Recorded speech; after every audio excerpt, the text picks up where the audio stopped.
정계선 재판관. 맞습니다. 이 사람은 완전 네. 이제 민주당으로부터 헌재 소장 약속받은 거 아니냐 할 정도로 혼자 인용 판결을 내고 네. 또 여기에 맞서는 정통 이 서울고등법원 부장판사 출신의 엘리트 김복형 재판관이 헌재 재판관 임명 안 해도 그거 위헌 아니다 네네. 라는 의견을 남기면서 그렇죠. 네.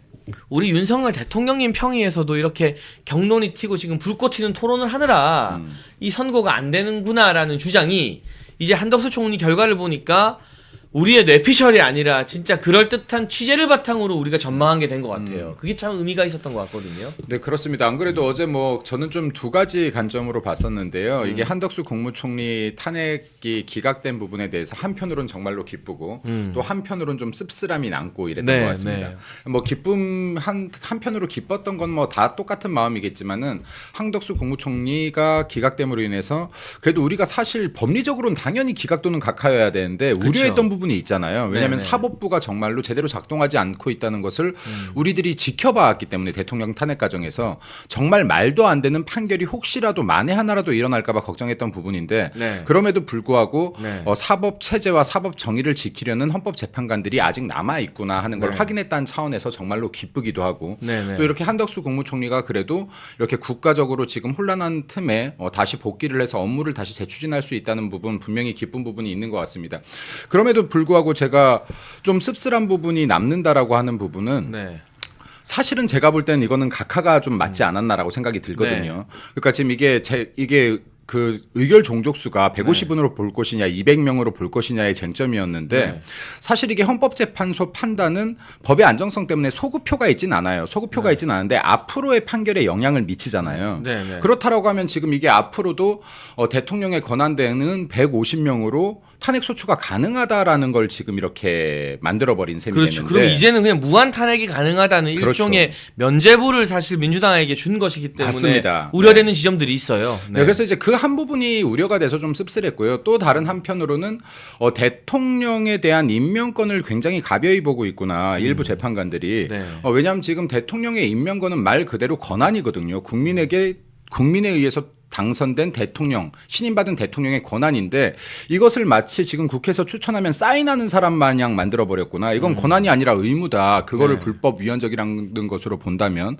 그리고 대통령의 임명권이라고 하는 것은 추천이 올라온 사람에 대해서 분명히 이게 적합하지 않고 부적절한 사람이라고 하면 이거에 대해서 임명하지 않을 수 있는 권한들도 있어야 되는 것인데 이 부분에 일부 판사들이 이렇게 판결을 했다는 것 두 가지 측면에서 좀 씁쓸했는데 이유가 뭐냐면 기각이 물론 이게 7대1로 기각이 된 것이지만은 은근히 자기들의 정치적 이념을 다 담았다. 네, 그러니까 판결문들에 그러니까 법리보다. 네. 그래서 이게 사실은 법치주의 국가라고 하는 게 어떤 것 위에도 어떤 사람 위에도 법이 있어야 되는 거잖아요. 그래야지 이제 법치주의 국가인 것인데 이게 본인들이 믿고 있는 추종하는 이념이 법 위에 있었던 것은 아닌가 일부 판사들에 의해서. 그러니까 예를 들면 지금 우리 김민수 대변인님 말씀을 제가 핵심을 한번 뽑아보면 네네. 각하를 내린 조한창 정영식이나 네. 기각을 하면서도 이거는 문제 없다고 하는 김복현 그렇죠. 재판관 말고 네. 기각은 했지만 맞습니다. 뭐 한덕수 총리가 이거를 뭐 오래 알지 않았고 뭐 그렇죠. 어쩌고 저쩌고 하면서 기각을 한 4명 문영배, 이미선, 정정미, 김영두는 기각은 했지만 아리까리한 뭔가를 남겼다라는 그렇죠. 거잖아요. 여기에 그렇죠. 신념을 얹었다. 정계선은 그러니까 말할 필요도 없고. 네. 어차피 이거는 기각이니 어차피 네. 지금 이게 인용이 안 되니까 기각 쪽에 손을 들긴 했으나 네. 그러나 그렇지만 여기에 이념을 담았다. 그러니까 이게 법리에 의해서 저는 순수하게 100% 판단하지 않았다라는 점에서 좀 씁쓸함도 남더라. 하는 면이 있는 것 같습니다. 그러면은 이 김민수 대변인님 분석대로라면 이번에 7대1이라는 판결이 나왔지만 우리 대통령님 탄핵 심판 선고를 예측해 봤을 때 좀 구도는 현재 5대3에 가깝다. 그렇죠. 예, 저는 5대3에 가깝다라고 보고 저는 이게 뭐 한 2주 전부터 계속 3명이 지금 기각이나 각하를 주장하고 있기 때문에 이 설득 작업 때문에 길어진다라고 봤었었는데 어제 판결을 통해서 확실하게 반대하는 사람은 3명이구나라는 그렇죠. 걸 좀 재확인했던 것 같고요. 그러니까 김영두 재판관은 자꾸 좀 저쪽이랑 뭘 같이 하는 것 같아요. 어느 순간부터 약간. 네, 그러니까 이제 제가 확실한 사람은 3명인 것 같다. 네. 그럼 이제 이 3명이 계속해서 계속해서 유지를 하느냐. 그렇죠. 네, 그래서 이게 쟁점인 것 같다. 왜냐하면 대통령도 결국 세 명이 기각이나 각하를 주장하면 기각이 결국엔 되는 것이니 그럼요. 이 세 분이 법적 소신과 지금 법치를 지키겠다는 사명감이 얼마나 투철한지에 따라서 판단이 갈릴 것인데 그래서 제가 계속 2주 전부터 강조하지만 이 사법 체제를 지키려고 하고 자유 대한민국을 지키려고 하고 있는 헌법재판관 3명에게 응원을 많이 보내주셔라. 네. 그럼 이 응원의 목소리가 분명히 들릴 것이다라는 말씀을 좀 드리고 싶습니다. 마지막까지. 그래서 지금 이게 앞으로 1주의 시간이 남았을지 2주의 시간이 남았을지 모르겠는데 국민 여러분들께서 이 사법 정의를 지키려고 하는 분들, 자유 대한민국을 지키려고 하는 분들께 많은 응원을 보내주셔서 이분들이 마지막까지 소신을 지킬 수 있게끔 응원해 주셔라라는 말씀 좀 드리고 싶습니다. 그러니까 보니까 지금 김복형 재판관이 완전히 네. 떴잖아요. 그렇죠. 네. 이게 굉장히 좋은 신호거든요. 아유, 그럼요. 그러면 이 본인을 지지해주는 국민들의 열망을 자신이 느끼면서 또 좋은 형태의 부담감도 가지게 되고 책임감도 가지게 되는 것이고 또 당당하게 이거는 200명이어야 된다라고 각하 의견을 남긴 정영식 그럼요. 조한창 재판관에 대해서도 우리가 많은 박수를 보내야 되고요. 한 가지 그래도 좀 긍정적인 뉴스는 요새 이제 김영두 재판관이 자꾸 저쪽이랑 놀잖아요. 소위 말하면.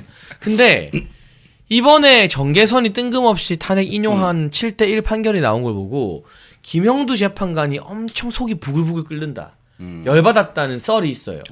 이게 뭐냐? 민주당이 정계선한테 헌재 소장시켜준다고 딜을 친 거 아닌가. 그러니까 원래는 8대 0이었는데 정계선이 어느 순간 갑자기 잠깐만요. 나는 이거 인용해야겠어요. 그러면 정계선도 자기가 인용하면 한 두세 명이 따라올 줄 알았는데 네네. 이건 말이 안 되니까 아무도 못 따라간 거예요. 네네. 그리고 정계선 혼자 튀어버렸잖아요. 그러니까 개딸들이 지금 정계선 막 추앙하고 난리도 아니에요. 근데 이 배경에 갑자기 8대 0이다가 왜 정계선이 혼자 저렇게 무리수를 두지? 소문이 퍼지는 거예요. 세상에 비밀이 없으니까. 민주당이 대통령 탄핵되면 헌재 소장 정계선 준다고 했구나. 근데 이게 왜 김영두 재판관이 열받게 하느냐? 김영두 재판관이 연차로 보나 뭐로 보나 다음번 헌재 소장이 되게 유력한 사람이거든요. 사실은 성향을 떠나가지고. 그러니까 김영두 재판관도 내가 민주당한테 한 방 맞았다. 이 못된 것들 하면서 또 부글부글 끓는다는 후문이 좀 정가에 지금 막 돌아다니고 있긴 저희 합니다. 재판관 좀 이렇게 별도로 본다라고 하면 지금 이제 두 명은 좀 극한 칭찬을 해드려야 되는 분이 있는 것 같아요. 일단 지금 김복현 재판관의 판결은 지금 기각이지만은 위법 위헌은 없다라고 했던 거거든요. 그러면 인정한 것은 지금 150명이 의결 종족수라는 것만 인정을 한 거예요. 그리고 위헌 위법은 없다라고 했는데 이게 왜 중요한 판결이었냐면 기존에 지금 헌법재판소에서 이 판결을 내린 적이 있습니다. 지금 이거 헌법재판관을 판결하지 않은 것은 이건 권한 침해인데 권한 침해란 판결이 있었어요. 그때 전원 동의로 8명. 네. 근데 이걸 지금 다시 뒤집어 놓은 거예요. 네. 그러니까 그때 분위기상 다들 만장일치로 가자라고 하니까 만장일치를 하긴 했으나 내가 지금 이번에 기각을 하면서 그것도 아니야. 그것도 위법 위헌 아니야라고 다시 한번 딱 선포를 한 거예요. 기존 판결에 대해서.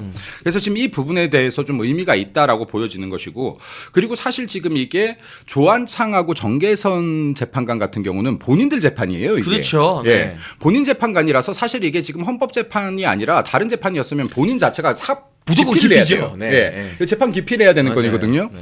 그리고 지금 사실 이게 제가 지난주에도 말씀드렸는데 이 탄핵 재판이 각하되냐 기각되냐는 좀 차이가 있어요. 만약에 각하되었을 때는 이 재판관들이 이 지금 임명 절차 자체가 부정될 수가 있거든요. 아예 무효가 될 수도 있는 무효가 거죠. 될 수가 있습니다. 그러면 지금 이게 사실 조한창 재판관 같은 경우는 내가 헌법재판관에서 물러날 각오를 하고 지금 각하를 던지시는 그러니까 더 박수를 쳐줘야 되는 박수를 거죠. 쳐줘야 되는 겁니다. 그리고 지금 이게 정계선 재판관 같은 경우는 기피를 해야지 마땅한데 맞아요. 사실 기피의 방법은 각하예요. 여기에서 본인이 빠질 수 없으니까 기피를 해야 마땅한데 지금 이걸 인용을 했어요. 나를 임명하지 않은 건 위헌이야라고 한 거예요. 미친 거죠 지금 이거. 나를 감히 임명 안 했어? 이거 위헌이고 위법이야. 이거 탄핵 사유야. 이거는 지금 사실 이렇게 한 거예요. 형사 재판으로 보면 그럼요. 말도 안 되죠. 뭐 예를 들면 도둑이 그럼요. 정계선 재판관 집에 있는 뭘 하나 훔쳤어요. 그러면 어쨌든 그 도둑이 뭐 잘못했고 안 했고를 떠나서 그 당사자가 판결을 하면 안 되잖아요. 근데 보통 도둑질하면은 우리가 뭐 집행유예 이렇게 나오잖아요. 우리 집에 있는 걸 훔쳐? 너 사형이야. 약간 이런 식이잖아요. 좀 과하게 비유를 하자면. 그리고 지금 이게 봤을 때 정계선 재판관이 만약에 이재명이 헌법재판관 자리를 줄게 해서 지금 이걸 인용을 했다 그러면 이 여자는 머리가 굉장히 나쁜 여자다. 왜냐하면 이런 판결을 하고 헌법재판관이 될 수 없어요. 그러니까 헌법재판 소장이 안 소장이 될 수가 너무 없어요. 논란이 더 커지니까. 그럼 그렇죠. 이렇게까지 편향된 판결을 내리면 본인은 절대 소장은 못 돼요. 만약에 그럼, 소장을 네. 시키면 야 역시 저거 다 짜고 치는 거였구나 그럼요. 되는 거잖아요. 그럼 네. 지금 이 여자가 그 말을 믿고 만약에 그런 딜이 있었다. 그 말을 믿고 인용을 했다. 그럼 이거는 머리도 나쁘다. 네. 그리고 지금 실제로 좀 더 가능성이 있는 것은 뭐라고 봐야 되냐면 정계선 같은 경우는 지금 이번에 민주당의 추천으로 지금 헌법재판관 된 거거든요. 그렇죠. 네. 그럼 지금 이게 앞으로 지금 헌법재판관으로 임기가 더 남았어요. 그럼 내가 보훈을 하고 있다라는 걸 한번 보여줄 필요가 있는 것이고. 나 이렇게 열심히 하고 있다. 그렇죠. 네. 문영배 이미선은 사실 지금 임기가 얼마 안 남았어요. 연장도 이제 좀 불가능해졌고 그렇죠. 사실상. 그럼 네. 지금 이 사람들 끽해봐야 지금 뭐 한 20일 남짓 남은 것인데 맞아요. 이 기간 동안 내가 무리를 하느니 어차피 결정됐는데 우리가 기각 쪽이라도 가해자가 맞고 또 헌법재판소장 같은 경우는 지금 물론 대행이긴 하지만은 원칙적으로는요 다수 쪽에 서주는 게 원칙이에요. 그러니까 이게 뭐 4대 3이 될 것 같다 그러면 내가 이쪽에 5가 되어주는 것이고 여기가 4대 4로 나뉠 것 같다 그러면 9명 체제에서 내가 한쪽을 선택하는 것인데 지금 헌법재판소장이 소수의 편에 선다라고 하면 이거 사실은 헌법재판관들의 권위를 굉장히 떨구는 거예요. 근데 지난번에 그런 행위들을 계속했다. 있었죠. 있었죠. 네. 그러니까 이게 헌법재판소에서도 이런 거에 대한 불만이 계속 터져 나오니 이번에는 어차피 기각인 거 내가 그래도 요식행위로라도 이쪽에 쓰자 한 것이지 뭐 이 사람이 절대 변심을 하거나 아니면 지금 뭐 우파로 돌아섰거나 그럴 일 그럴 없어요. 일은 절대 없다. 네, 네. 그럴 일 없어요. 그리고 솔직히 말씀드릴까요? 저는 각하 가능성 별로 없다고 봐요. 저도 마찬가지입니다. 제가 기각. 계속 지난주 3주 전부터 말씀드렸지만 각하를 해야 하는 게 맞지만 각하가 그리고 꼭 좋은 것만은 또 아니에요. 각하는 절차적 정당성을 문제 삼는 거라 각하를 하면 민주당이 재탄해 갈 수 있는 명분이 돼요. 그럼 우리 절차 보완할게. 기각이 나오면 오히려 해당 사유에서 위헌이 없어야 기각이니까 다시는 탄핵을 시도를 못할 어떤 방패가 갖춰지는 거거든요. 맞습니다. 그래서 제가 사실은 이게 물론 각하가 된다라고 해도 민주당 입장에서 상당히 부담스럽겠지만 쟤네들은 부담스럽고 안쓰럽고를 따지는 애들이 아니 몰지각하니. 숫자 자세하니까요, 네, 뭐 몰지각하니. 쟤네는. 네. 제가 사실 가장 원했던 거는 국무총리 각하 그리고 대통령 기각이었는데 기각이죠. 네. 지금 이제 이번에 국무총리의 기각을 보면서 어느 정도 좀 윤곽을 잡을 수 있을 것 같다라는 느낌이 드네요. 이제. 네. 그래서 지금 한덕수 총리 재판에서 7대1이 나왔지만 여러분 문영배, 이미선, 정정미, 정계선은 믿으면 안 됩니다. 그럼요. 그 사람들은 끝까지 인용입니다. 거기는 대통령. 무조건 네. 인용이에요. 무조건 인용이에요. 예. 예. 그리고 조한창, 정영식 그리고 이번에 또 스타가 된 김복형. 그렇죠. 이 세 분이 잘 버텨줘야 되는 맞습니다. 거고. 세 분만 잘 버텨주면 됩니다. 중간에서 지금 왔다 갔다 하다가 이번에 정계선 때문에 열이 많이 받은 김영두 이분이 이제 확실하게 넘어와서 4대4 되는 게 제일 아름다운 그림인 거고요. 김영두 현실적으로. 재판관 같은 경우도 네. 사실은 지금 이게 법리대로 해석한다라고 하면 제가 볼 땐 성장의 여지가 굉장히 많으세요. 근데 지금 이거를 굳이 좌파 세력들에게 흔들릴 이유가 전혀 없다라는 말씀을 좀 드리고 싶습니다. 네. 네, 그래서 우리가 이 한 총리 복귀라는 너무 기쁜 소식에 너무 오버해서도 안 되고, 그럼요, 맞습니다. 또 좌파들이 우리 길을 꺾으려고 뭐 이 계엄의 불법은 인정됐다느니 뭐니 지금 또 슈퍼챗 우리 최윤경님이 보내주셨는데 그런 것들에 우리가 뭐 이게 너무 걱정할 필요도 없고 지금 명확하게 구도가 드러났다. 맞습니다. 그리고 이 헌재 재판은요, 여러분 그 형사 재판이나 일반 재판, 대법원 재판처럼 법리를 치밀하게 따지는 재판이라고 생각하는 정치인과 법조인들이 별로 없어요. 정치 재판이죠. 네. 결국에는 네. 진영의 싸움인 네. 거예요. 이 진영이 우리가 단단하게 버티느냐 못 버티느냐. 그래서 사실은 제가 이번에 이 과정을 보면서요, 대한민국 사법 체계를 대통령이 복귀하시고 나면 한번 짚어볼 필요가 있다. 이게 지금 대한민국이 법치주의 국가인 줄 알았는데 완벽한 법치주의를 이루고 있지 못하다. 이게 인치가 작동되고 있고 그리고 지금 법에 의한 지배가 작동되고 있다. 그러니까 네. 지금 법치가 굉장히 균열되어 있는 구간들이 있다. 허점들이 있더라. 이런 부분들도 지금 대한민국이 앞으로 더 발전하고 국민들의 정말로 권리나 인격을 보호하기 위해서는 이런 부분들이 보완돼야 될 부분들이 있겠다라는 말씀을 드리고 싶고요. 네. 그리고 지금 아까 방금 최고께서 말씀하셨지만은 끝날 때까지 끝난 것이 아니니 우리 국민 여러분들께서 마지막까지 해주셔야 되는 건 아까 헌법재판관 세 분께 정말 열렬한 응원을 보내주셔라. 이게 지금 밖에서 집회를 통해서도 좋고 그리고 이런 유튜브나 이런 방송들을 보면서 이렇게 응원을 해주셔도 좋고 신문 기사에 댓글을 달아주셔도 좋은데 그분들도 여론을 살피기 때문에 내가 이 정도로 많은 응원을 받고 있구나 분명히 아실 수 있습니다. 그러면 응원을 받으면 받을수록요 이게 사람이 기대심리라는 게 있거든요. 사람들이 나한테 이렇게 많은 걸 기대하면 이거에 배신하고 싶어 하지 않는 게 사람 심리입니다. 그럼요. 사람 네, 그러면 마음이. 네. 정말로 이 자유민주주의를 사랑하는 수많은 국민들이 나를 이렇게 응원하는데 내가 어떻게 여기에서 내 소신을 꺾겠냐. 이거 밀어붙이자라는 이 의지가 더 강해질 수 있게끔 많은 분들께서 끝까지 응원해 주시기를 간청드리겠습니다. 요 이야기 좀 더 짚어볼게요. 민주당의 폭주, 이성을 잃은 민주당의 막장 법안이 하나 두 개가 아닙니다.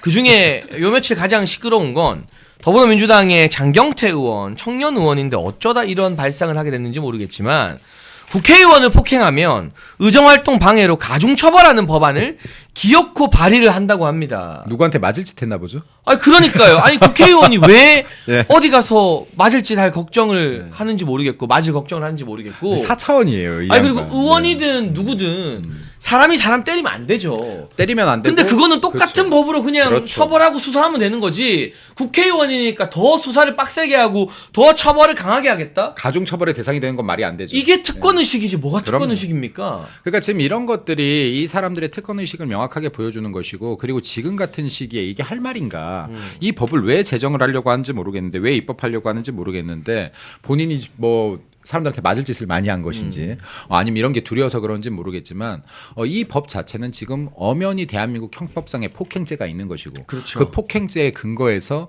만민이 평등하게 법 적용을 받아야 이게 제대로 된 법치인 것이지 내가 국회의원이고 배지라고 해서 내가 더 법으로부터 보호받겠다 하는 것도 법치가 아닌 인치에 해당한다. 그러니까 지금 민주당 국회의원이면 그래도 배지를 달았다는 것은 배지가 6g짜리 무게가 아니지 않습니까?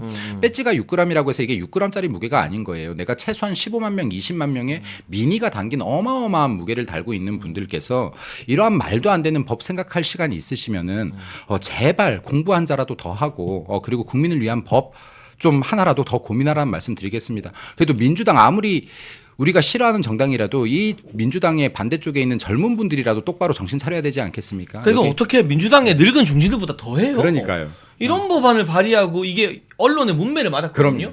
근데도 아니다. 이거 계속한다. 그러니까 종횡무진님 국회들이 폭행 쓰면 사형시켜 주세요. 오히려 저 격한 발언은 제가 공감이 돼요. 그럼요. 국회의원들이 국민 때리고 갑질하고 하는 것에 대해서 더 가중 처벌한다는 법안을 만들어도 모자랄 판에 요즘 말로 철룡인이라고 하잖아요. 우리는 뭐 귀족이다, 로얄 패밀리다라고 생각하는지 아닙니다. 그냥 4년짜리 공복입니다. 그럼요. 4년짜리 심부름꾼이고요. 네. 그리고 국민의 대표들은요, 이게 법이 만민에게 평등해야 되지만 국민의 대표들은 더 높은 잣대로 도덕적 잣대를 대도 괜찮아요.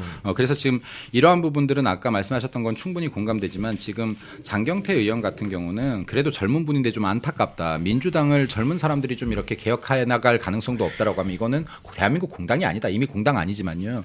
그래서 좀 참 드리고 싶은 말씀이 공부들 좀 해라. 여기에 이 배지까지 들고 배지 값은 해라. 좀 밥값 해라라는 말씀 드리고 싶습니다. 몇 가지 진짜 말도 안 되는 민주당 법안 이야기 더 해볼게요. 이미 윤석열 대통령께서 2번이나 거부했던 방송법을 민주당이 또 발의했습니다. 이거는 뭐냐? KBS, EBS, MBC를 영원히 민주노총 산하에 두겠다라는 법안이거든요. 사장 선임위원회 인원을 대폭 늘리는데 거의 민주노총 언론노조와 관련이 있는 협회별로 한 명씩 거기에 끼워 넣게 하겠다. 그럼 정권이 바뀌어도 대통령과 방통위의 임명권이 있는 게 아니라 영원히 KBS와 MBC와 EBS 같은 공영방송을 민노총 방송으로 만들겠다는 건데 지금 MBC가 하는 꼬라지를 보면 이 법안이 통과됐을 때 우리나라 방송이 얼마나 망가질지 불보듯 뻔한 거 아니겠습니까? 저는 이거 두 가지뿐이 해결 방법이 없는 것 같아요. 이제는. 첫 번째는요, 민노총에 대해서 완전히 수사를 들어가라. 아니 도대체 무슨 눈치를 봅니까? 이 정도면 해산시켜야 돼요. 예, 그러니까 지금 진짜. 여기에 북한 지령문이 102건이나 발견이 되었고, 그리고 지금 어마어마한 지원금을 받으면서 이거에 대해서 사용처조차도 밝히지 않고 있는 이 민노총들에 대해서 뭐가 무서워서 이거야말로 정말로 제대로 조사 들어가서요. 이건 해체를 시켜야지 맞다. 이거를 못할 것 같다면요, KBS, MBC, EBS 대한민국 대기업들 줄 세워서요 입찰해서 파십시오. 네. 차라리 네, 차라리 파십시오. 네. 민노총이 얼씬도 못하게 만드십시오. 그러니까 이게요. 제가 봤었을 때는요.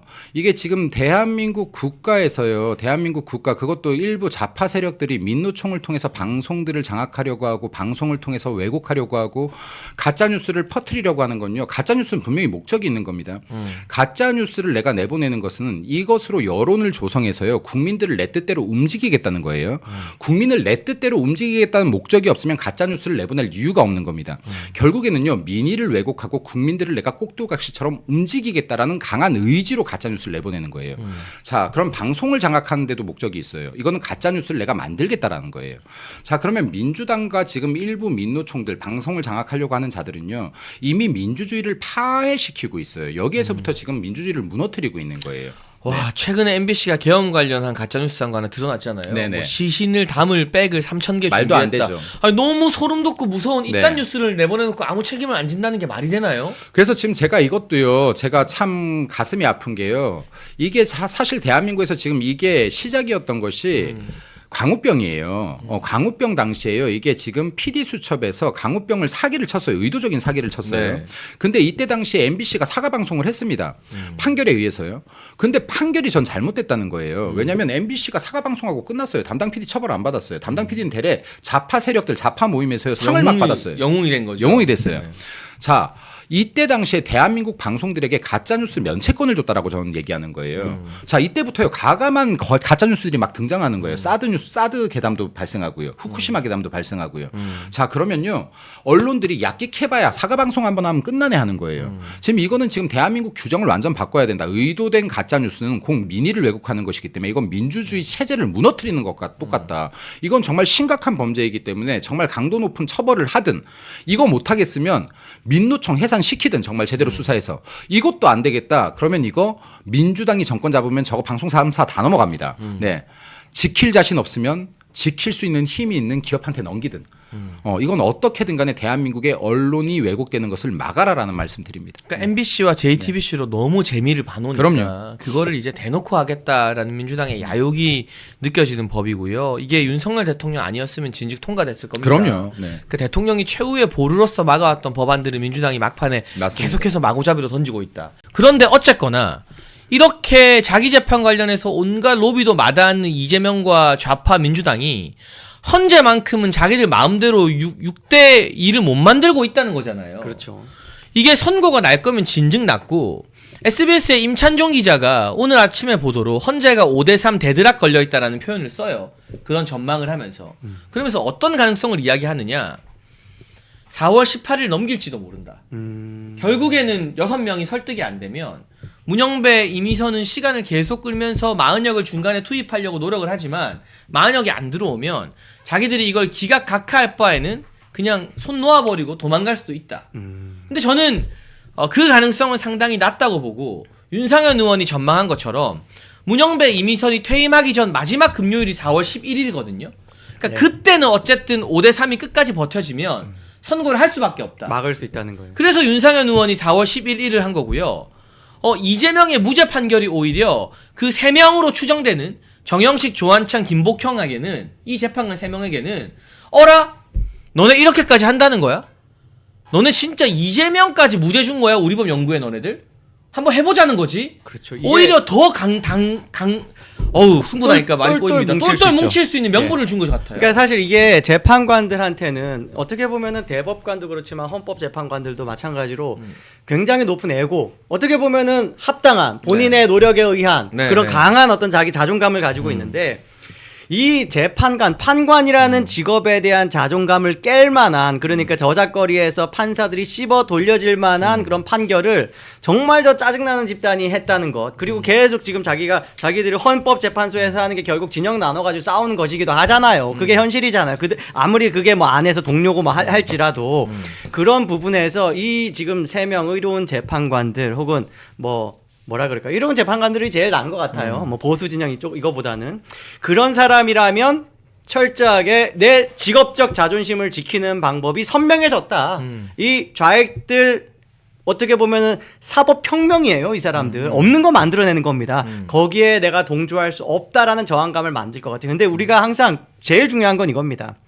우리가 단순히 예상만 하고 예측만 하고 해석만 하고 할 게 아니라 그게 이루어지도록 이 어떤 변수를 만들어야 돼. 이게 변수가 되도록 만들어야 됩니다. 우리가 이 이야기를 많이 여론으로 이 재판관들이 이런 결정을 하는 것이 일단 재판관들의 자존심을 회복시키는 일이고 심지어 대한민국 체제를 수호하는 길일 수 있다. 대한민국 법치 무너지는 걸 막을 수 있는 길이라는 걸 여러분 강하게 외쳐주시고 그 여론이 이분들한테 보일 정도로 외쳐야 되는데 그러려면 우리 광장으로 나가야 돼요. 여러분 그리고 지금 만에 하나 4월 18일에 문영배 이미선이 해결 못하고 톡 끼면 6명으로 선고 안 되느냐라고 물어보시는데요. 이거는 정해진 바가 없어요. 원래 헌재법에서는 7명 재판관이 있을 때 재판 진행을 하고 선고할 수 있는데 이게 이진숙 방통위원장 때 한번 깨졌거든요. 그렇죠. 그때 6명으로 했어요. 그때는 이제 가처분이 들어가서 그 재판 진행 심리를 할 수 있다였고 그때도 이런 표현이 있었습니다. 판결에는 6명 가지고는 안 된다. 이런 표현이 있었어요. 근데 그때도. 이제 예. 피치 못하는 그 상황이 오면 6명으로 3대3으로 기각을 할지 아닐지를 결정해야 되고 헌법재판소가 공전 상태가 되면 그때 가서 만약에 한덕수 권한대행이 지금은 원래는 내가 임명을 못하지만 헌재가 무력화되니까 대통령 몫의 2명을 탄핵을 기각시킬 확실한 사람으로 한 총리가 임명할 수 있는 거죠. 내밀 수 있는 거죠.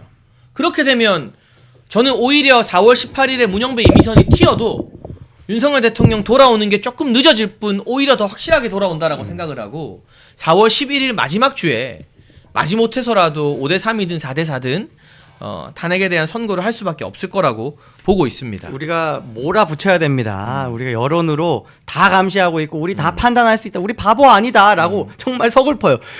우리 저런 판결 보고 믿을 정도의 바보 아니다. 우리 탄핵 심판 이런 식으로 위헌적으로 위법적으로 심지어 헌재법을 몇 개를 어겼습니까? 형사소송법을 몇 개를 어겼습니까? 이렇게 해도 우리 안 괜찮은 거 잘 알고 있다라고 알려야 돼요. 그게 너무 서글퍼. 왜냐? 레거시 미디어가 사람들 눈을 딱 가리고 있고 마치 헌법재판관들이 하고 있는 일들이 정당한 것처럼 속이고 있잖아요. 그래서 우리는 계속 변수를 만들어야 돼. 광장에 나가야 됩니다. 네, 그렇습니다. 그리고 이 와중에도 저들이 왜 이렇게 마은혁에 집착하느냐. 민주당이 마은혁 당장 임명하라는 24시간 철야 농성 또 돌입했죠. 그러면서 오늘 얼마나 엽기적인 발언이 나왔냐면 박찬대 원내대표가 우리가 산불 피해 도와줄 테니까 한덕수 총리 보고 마은혁 임명하고 윤석열 대통령 심판하자. 이게 어디 갖다 붙일 거래 내용이에요? 지금 이 국가적 재난으로 수십 명이 죽어나갔는데 정말? 이미 수십 명 돌아가셨고 수십 명이 돌아가셔서 우리가 애도해야 되고 추모해야 되고 추가 피해를 막아야 되는 이 절체절명의 상황에서 이거 마은혁 임명이랑 이걸 갖다 붙일 거래 대상이에요. 이게 우리 국민들의 목숨이? 지금 이재민이 하고 있는 걱정 고민은 어마어마한 겁니다. 정말 무거워요. 심지어 유가족이 된 이재민들도 있는데 그분들에게 마은혁 임명 안 하면 너네들 돈 안 줄 건데? 지원 안 할 건데? 약 올리는 겁니까? 지금 이 사람들은요, 이 예산이라는 거를 마치 무슨 뭐 여당이나 정부를 상대로 해서 주는 것처럼 생각하는데 예산의 권리를 가진 건 국민입니다. 민주당이요, 작년에 단독으로 예산 통과한 어떻게 보면 헌정사상 최초의 초유의 사태를 만들었는데 그때 예비비 4조 몇천억의 예비비를 깎았다라고 하면 우리가 잘 감이 안 와요. 그런데 중요한 건 재난 재해에 쓰는 목적 예비비가 있고 거기에서도 또 재난과 재해에 더 국한되는 그런 예산들이 있습니다. 목적 예비비에 1조를 깎아가지고 재난 재해에 쓸 수 있는 가용한 금액이 지금 3천억밖에 안 돼요. 이미 그 상황을 일부러 만든 겁니다. 민주당이 마치 이런 재난이나 재해가 생기면 정부가 야당한테 구걸하게 만들려고 그걸 이미 작년에 설계를 했는데 그 설계를 이렇게 유가족에게 잔인한 모습으로 악랄한 모습으로 할 줄 몰랐고 그 거래를 마은혁 임명이라는 자기들 오로지 정치적 이익과만 결부되어 있는 그 카드를 가지고 청구서를 들이댈 줄은 상상도 못했습니다. 이 정도로 사악한 집단이에요. 야, 근데 이게요, 여러분. 사실은 이 민주당이요. 예비비 깎은 것만 가지고 지금 경북과 경남 주민들한테 무릎 꿇고 석고대죄해야 되거든요. 그럼요. 예. 이 재난 예비비 우리가 윤석열 정부 괴롭히려고 무리하게 깎았다가 이게 오늘 행안부가 특별교부금 56억 뭐 내긴 했지만 이거 피해 복구하고 이 인프라나 그럼요. 산림이나 뭐 건물 전소된 거 하려면 제가 봤을 때 이거 조 단위로 돈 들어가요. 지금 그래요. 확실히 그래 그거 보입니다. 예비비 2조 중에 1조 재난 대책 예비비 다 깎았잖아요, 민주당이. 우리 썸네일에 1조로 돼 있지만 이거 엄밀히 말하면 2조예요, 2조. 그렇죠.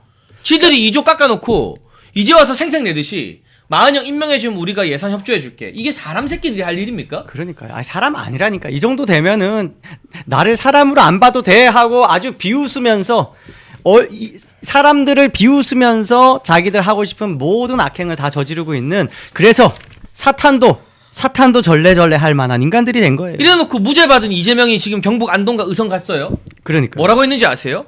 위험할 때 쓰자고 세금 낸 것 예산 걱정 마. 아니 네가 예산 다 깎았잖아. 윤석열 정부 발목 잡겠다고. 위험하게 쓰겠다고 예비를 하는 게 재해 예비비입니다. 그걸 마음대로 깎아놓고 마음대로가 아니라 아예 그냥 일부러 이거는 고장 내려고 3천억만 남긴 거예요. 그러니까 이게 예. 정부가 재난에 대책을 제대로 못하게 만들려고 국가적 재난과 피해가 일어났을 때 결국 민주당한테 굽신거리게 만들려고 이 예산을 2조를 깎은 거예요. 그러면 여러분 지금 당장 피해 보상이 급한 이재민들과 유가족 입장에서는 민주당 가만두고 싶겠습니까? 민주당이 석고대죄해야죠. 그런데 우리가 잘못했다. 2조 빨리 올리겠다. 추경하자가 아니라 우리 돈 줄 테니까 거들먹거리면서 박찬대 말은 그거잖아요. 너네 우리한테 잘 보이면 우리가 뭐 2조 다시 줄게. 근데 그 전에 마은영 임명해. 이 와중에도 마은영 걸어야 돼요? 그 정도로 마은혁이 중요한 것이라는 것도 우리가 여기 이것도 감지해야 역설적으로 돼요. 6명 아니라는 거예요, 여러분. 6대2 아니죠. 아니라는 거예요. 최소 5대3이라는 거예요. 이 와중에 악마처럼 마은영 이야기를 하는 걸 보면 애매했으면 이렇게 악마인 거 티내면서까지 이렇게 승부수를 안 던져요. 그럼요. 예, 이게 애매하지 않아요. 확실히 지금 어려운 거야 자기들 볼 때. 마은혁이 아니면 진짜 큰일 난 거예요. 그러니까 우리는 일단 마은혁 막는 거에 모든 에너지를 집중하고 이걸 위해서는 사실 우리가 압박해야 되는 게 당장은 한덕수예요.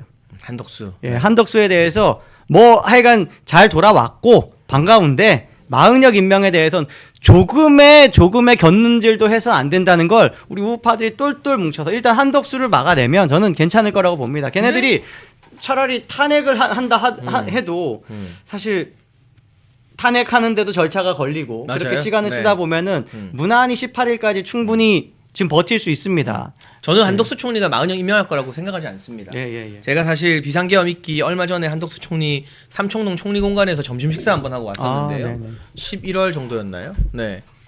굉장히 꼿꼿하더라고요. 음. 그리고 밖으로 드러나서 뭔가 총리로서 좀 야당의 협조를 받기 위해서 하는 말과 또 이렇게 비공개에서 식사하면서 하는 말이 또 달라요. 그러니까 심지어 굉장히 굳어요. 이분이 이제 노무현 정부 때도 총리를 했잖아요. 그러니까 야당 사람들이랑도 잘 알아요. 그렇죠. 근데 자기가 알던 민주당이 아니라는 거예요. 지금의 민주당은, 이재명의 민주당은 한덕수 총리가 노무현 정부 때 총리하면서 알고 지냈던 그 민주당 정치인들이랑 비교해봐도 뭐 이건 저의 어떤 해석입니다. 이렇게 직접적 표현을 한 건 아니지만 너무 수준 떨어지고 말이 안 되는 종자들이다라는 인식을 갖고 있다는 걸 제가 간접적으로 느꼈어요. 그러니까 헌재 재판관 내가 대통령 뜻없이 임명 안 하겠다고 버티다가 탄핵됐다가 살아 돌아왔잖아요. 근데 다시 임명하는 거는 자기 자신을 부정하는 거잖아요. 그리고 다행스럽게도 그것이 위헌이다라고 판결한 기각 그 의견에도 그렇다고 해서 파면할 정도의 그건 아니다라고 거기에 기재돼 있기 김복형 때문에, 네. 재판관은 아예 그거는 위헌도 아니다, 위법도 아니다 이렇게까지 했기 때문에 저는 자신감 있게 버티면 된다. 예.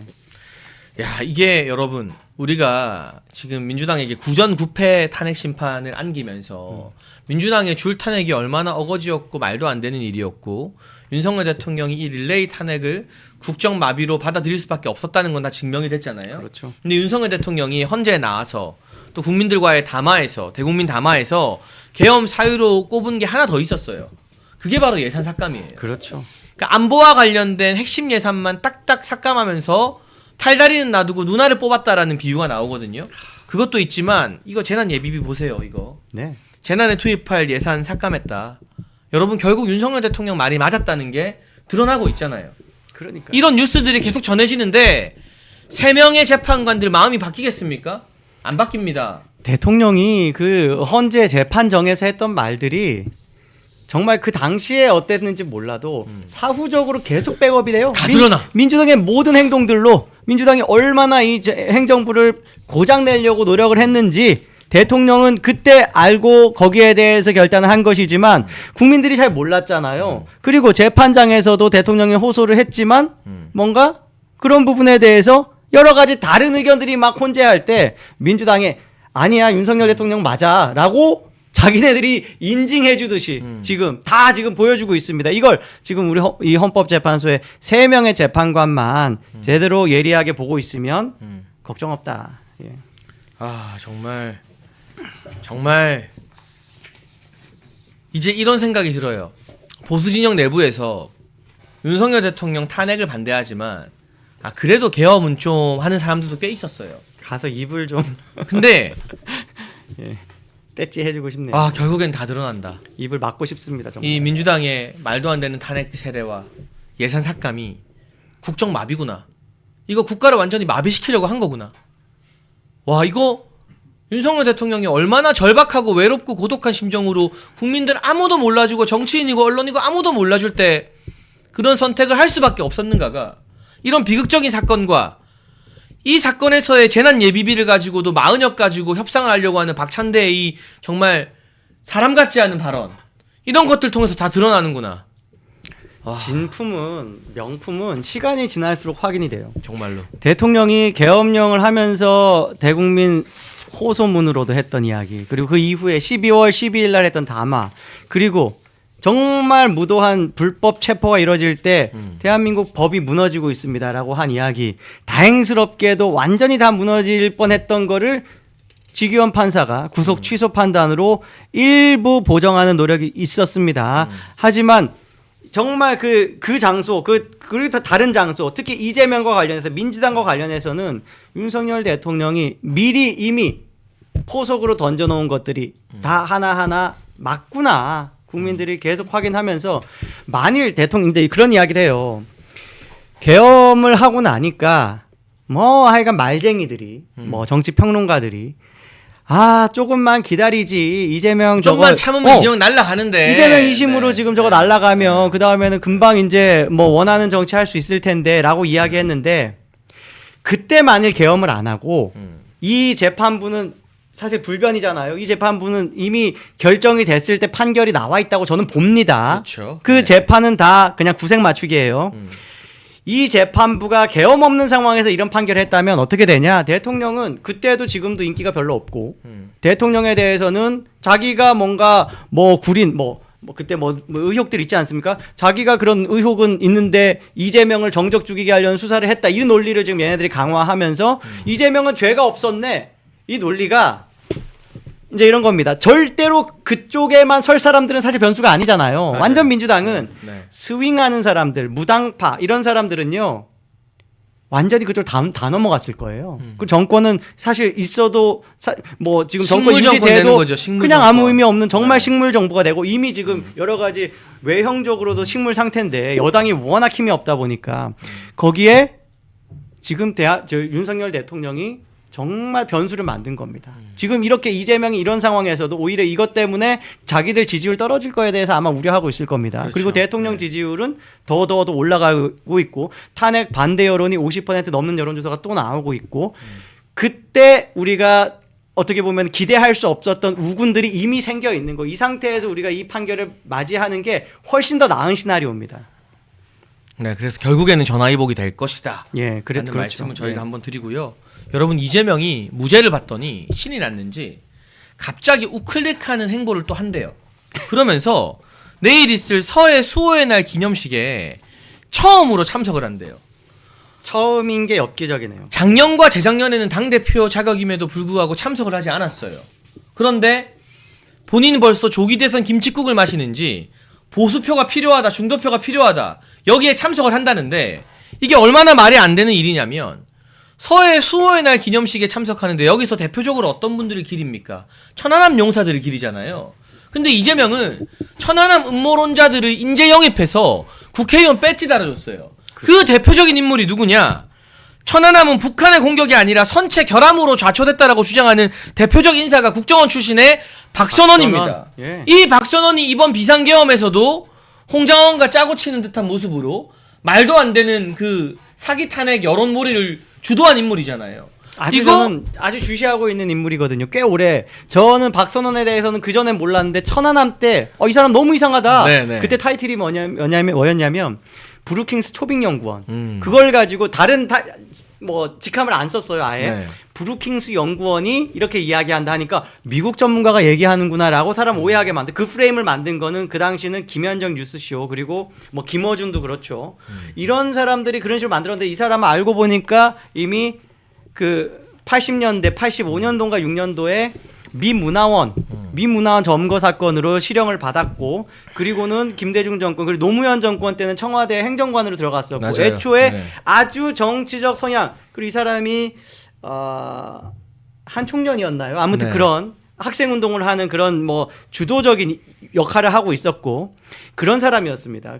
전대협이네요 그때는. 예. 그런 사람이 마치 천안함 때는 미국의 뭐 전문가인 것처럼 딱 포장지가리를 하고 나와가지고 그 짓을 했는데 그때부터 지금까지 하고 있는 온갖 선동을 보십시오. 전부 다 친북, 친중적이고 반국가적인 방향으로만 선동합니다. 네, 그래서 이 박선원은 이재명이 지난 총선 앞두고 4호 영입 인재로 네. 본인이 직접 영입하고 배지 달아줬어요. 그리고 언론계에서는 YTN 출신의 노정면 의원 뭐라고 말했느냐? 천안함 폭침을 말하는 언론은 모두 가짜라고 했습니다. 이 노정면도 이재명이 직접 총선 영입 인재로 배지 달아줬어요. 언론 노조죠. 네, 그리고 권칠승 민주당 의원은 최원일 천안함 함장에게 부하를 다 죽이고 무슨 낯짝이냐라고 말했고 장경태 민주당 의원은 군인이라면 경계 실패에 대한 책임도 있다고 했어요. 그러니까 이제 무죄 받았다고 신나가지고 김칫국 벌컥벌컥 들이마시면서 마치 본인이 우클릭하고 대한민국 안보를 챙기는 척 서해 수호의 날에 처음 오지만 정작 이재명이 영입하고 배지 달아주고 주변에 있는 측근들 국회의원 만들어준 사람들은 다 천안함 음모론자들 중심이라는 겁니다. 정치는요 말을 보는 게 아닙니다. 행동을 보는 거예요. 그럼요. 행보를 네. 보는 거예요. 천안함에 대해서 진심이면 이런 사람을 영입 제안이 와도 그 사람은 결격 사유야 논란이 많아 이런 식으로 당연히 조심하죠. 그 사람 한 명 쓰는데 얼마나 조심하는데요. 근데 이 사람들의 이 논란은요 조용한 이슈가 아니었습니다. 전 국민이 이미 다 알고 있는 이슈들이었어요. 그런 사람을 아주 그냥 영입 정도가 아니라 그냥 꽂아준 거잖아요. 네. 경선 거친 사람이 거의 없습니다. 지금 언급된 사람들 중에는. 맞아요. 이런 사람들 아주 그냥 배지 바로 달아주고 그리고는 어떻게 보면 지금 거의 최측근처럼 온통 지금 뭐 언론을 향해서 역할하고 있는 사람들 아닙니까? 뭐 언론 향해서 정도가 아니라 박선원 같은 경우는요. 지금 이 어떤 내란이라는 프레임을 만들기 위해서 기획, 연출, 뭐 각본 다 했어.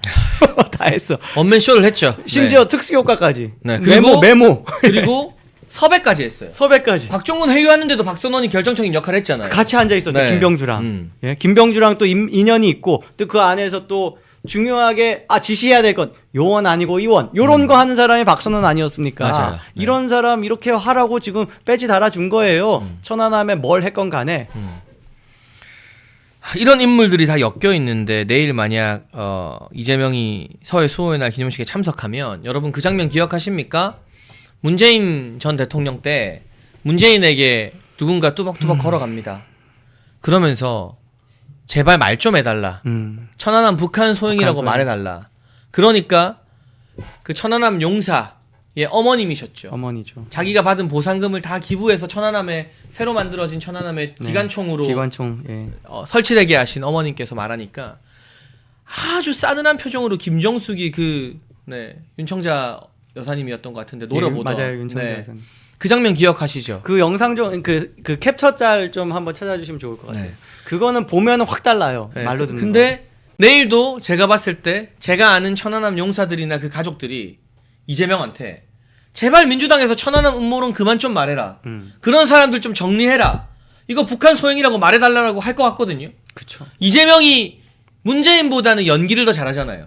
문재인보다 더 사기꾼 기질이 농후하잖아요. 그런가요? 그러니까 저는 뭐 박근혜 전 대통령도 존경한다는 말을 지가 했다가 나중에 바꿨지만 예. 거기서 어떤 모습을 보여도 이 저거죠. 옆에 이런 의원들이 있는 한 이재명을 믿어서는 안 된다는 말씀을 드리는 겁니다. 다시 보니까 또 피가 거꾸로 섰어요. 저 김종숙의 표정을 보세요. 아들을 잃은 북한에 의해 아들을 잃은 어머니에게 저런 눈빛과 표정을 보낼 수 있는 겁니까? 참 천안함 용사들 이야기 들으면 정말 슬픈 이야기들 많거든요. 네. 뭐 한상진 상사인가요? 뭐 여러분들이 노력을 하셨는데 그 조타실에서 그 키를 놓지 않고 마지막까지 끝까지. 네. 아. 그 상태에서 수장 대신 그런 나라를 지키는 그 마음 그런 것에 대한 이해가 있으면 음모론 비슷한 것도 못 합니다. 예. 그리고 그걸 했으면 사과합니다. 여러분 이거 기억하시죠? 문재인 청와대에서 서해 수호의 날 기념식 관련해서 천안함 용사, 연평해전 용사 이런 분들의 유가족들을 초청해서 식사 대접한 적이 있어요. 근데 그 식사 테이블에 문재인 정부 홍보 팻말 같은 거 올려놓잖아요. 팜플렛 같은 거. 거기에 문재인이 김정은이랑 백두산 천지에서 활짝 웃으면서 같이 있는 사진이 있었대요. 팜플렛을 주니까 받았어요. 몇 장 넘기니까 천지였나요? 네. 거기에서 같이 이렇게 막 웃으면서 손잡고 그런 사진이었습니다. 그게 북한의 도발로 가족을 잃은 분들을 청와대에 초대해서 식사 대접하면서 올려놓을 겁니까? 그게 실수일까요? 실수일까요? 아니 아무리 생각해도 그 지금 뭐예요? 대한민국을 지켜주신 분들의 유가족이거나 뭐 이런데 저거죠. 저 사진이에요. 예. 저 팜플렛이에요. 백두산 천지에서 저렇게 손을 잡고 천지에 갖다 밀어서 빠뜨리지는 못할 망정 진짜로. 그러니까 근데 저 그날 청와대에 모인 분들은 저 김정은 때문에 우리 아들을 잃고 우리 아빠를 잃고 우리 남편을 잃은 사람들인 거잖아요. 정확히 그렇죠. 다른 이유가 없죠. 그런데 그래서 저걸 보고 밥이 안 넘어갔다. 그 이야기를 들으니까 정말 너무 화가 납니다. 오늘 완전히 뭐예요? 악마 특집이야. 사탄 특집이야. 사탄 특집. 근데 저거랑 다름없는 짓을 재판부가 이재명 무죄 주면서 김문기 전 처장 유족들에게 했고, 이재명이 내일 서해 수호의 날에 가는 것도 지 주변에 박선원, 노정면 이런 천하람 음모론자들 지가 영입해서 국회의원 당당하게 만들어 줘놓고서는 그 자리에 간다? 저게 문재인이 저짓하는 거랑 뭐가 다릅니까? 우리가 진짜 기억해야 될 걸 기억하는 것이 대한민국 사회를 지키는 힘이라고 생각합니다. 이 모든 어떤 분노해야 되는 사안들 다 기억하고 그것만큼의 분노를 해야 돼요. 우리가 그래도 좀 참지 뭐 이래가지고는 안 됩니다. 그 분노를 해야 되고 그 표현을 이 분노 유발자들이 보고 놀랄 만큼의 분노를 우리가 드러내야 됩니다. 여러분, 그래서 우리가 지치면 안 되는 거예요. 네. 정말 중요한 책 소개 하나만 드리려고 합니다. 여러분, 저희 환신골드 옆에 건국 대통령 이승만 1, 2권 세트가 놓여져 있습니다. 이승만 대통령님의 존영이 표지로 사용되는 거 여러분 보실 수 있는데, 올해는요 이승만 대통령 탄신 150주년 되는 해라고 합니다. 그래서 연개소문과 대조영 등 유명 작품을 쓴 유현종 작가가 이 건국 대통령 이승만이라는 실록 소설을 집필했어요. 나라와 국민을 사랑하는 이승만 대통령님의 삶의 여정을 가슴으로 느낄 수 있는데요. 현재 서점에서는 1권과 2권을 4만원 정가 판매 중인데, 오직 멸콩TV 구독자분들께만 택배비 포함해서 4만원의 절반인 2만원에 이 건국 대통령 이승만 1, 2권 세트를 드립니다. 나라를 사랑하는 우리 애국 시민 여러분, 멸콩TV 구독자, 시청자 여러분의 힘을 보여주십시오. 아래 번호로 전화 주시면 건국 대통령 이승만 1, 2권 세트를 정가 4만원의 절반인 2만원의 택배비 포함으로 드리니까 이거 정말 인쇄비만 받고 저희가 이승만 대통령 많이 알리고 싶어서 멸콩TV가 준비한 거거든요. 여러분 읽어보시고 자녀분들에게도 권해주시고, 사무실에 집 서재에 이게 딱 놓여있으면 그걸로 말 필요 없이 인증이 딱 되는 거예요. 맞아요. 제가 참 안타까운 게 이렇게 이제 젊은 청년들이 이제 연설하는 걸 자주 듣잖아요. 그런데 이승만 대통령 말할 때 자신감이 없어요. 잘 몰라. 그리고 네. 항상 이야기하는 게 공과 과 이렇게 이야기해요. 과가 엄청나게 크지만 공도 있습니다라고 하는 정도 유보적인. 우리가 다 전교조들한테 가스라이팅 돼 있는 그래서 거죠, 그런 그게. 거 아니에요. 그 지금 이승만 대통령은요 공으로 사소한 작은 과들을 다 덮고도 남습니다. 그래서 저는 이승만은 우파 필수 과목이 되어야 된다라고 생각을 해요. 우리 반드시 읽어봐야 되는 책이다.